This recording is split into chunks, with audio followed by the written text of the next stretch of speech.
Let's say I have an asset.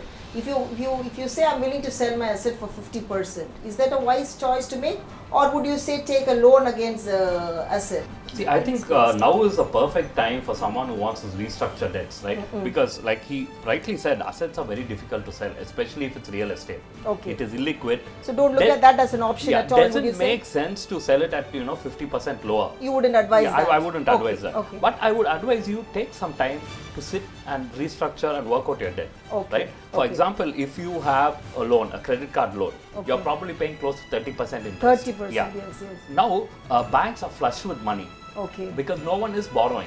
Okay. Banks are flush with money. So they're giving you a personal loan today at 12.5%, 13%. So take that lower interest. Please take that, pay off your credit cards. Okay. Right? You can do that. Even if you have a housing loan, and I'm doing that.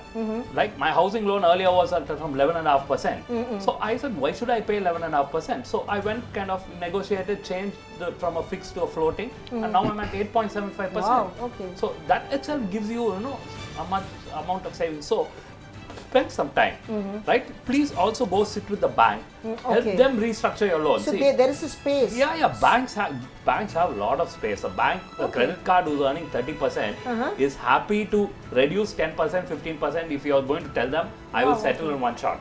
Most people don't know that. Yeah. They're just getting down and down under. Always do that. So whenever I have a friend or a client who's in debt, the first thing we do is we'll say, get the bank, we will sit and renegotiate your loans. So that's a space that is available. I mean, to the audience. I think if they're in debt, they can go to the bank and renegotiate on the advertised rates. That's what you're saying. No, you can renegotiate in the sense that they will also be fair and give you an opportunity. But don't kind of hold a gun to their head. If you you first work it out. Okay. You say, okay, here's my solution. I've taken a personal loan. I'd like to pay it in one shot and finish it. So let's say 30 lakhs or 50 lakhs is my debt. This includes, interest compounded over 2 years, 3 years. Now reduce that to a year. I will pay and finish it. So that helps you. While I was talking, he mentioned something as an employer. They have a system by which that's another angle to it. He is financially well aware than most of his employees, right? So he goes, takes care, talks to some of his employees and says, look here, now I'll help you deal with your credit card. Some employees who show the pattern that they want to come 10 days before the salary date and say, I need a loan, I need a salary advance. What's the purpose? So I've got a credit card due, so I've got this due, that due, So we understand the pattern. So we call this guy and with the finance team, I sit down. What are all the debts that you have? How much is from credit card? How much is from bike loan, which you don't need? How much is for buying a new television, which you never needed? So these are the things that we pull it across and we say, okay, if it's like, usually it will be around range of 1 to 2 lakh rupees. Okay. So what we do is that we call the credit card or the banker to our office. And we say, this is the guy who owes you money, he's working here. And you're coming and sitting in my office, front office to wait this guy. I don't want you to see in my office. Give me a solution, I will pay on his behalf. So what we do is that we do a settlement with the bank. Of course, that goes bad on the track record of the borrower because it's like a settlement.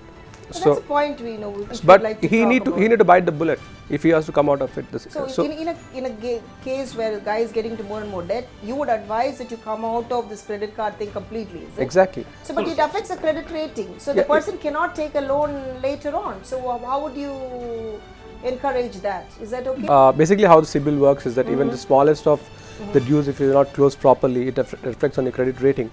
But it's for the people who have a lot of wealth, they have all the means. But for example, that you had a credit card which you never knew that you had. Okay. And there was annual fee compounding on that, 5,000 rupees per annum. So after 2 years, somebody calls, sir, there's a due of 10,000 rupees plus some interest and whatever it is. If you do not pay this, it may be a problem.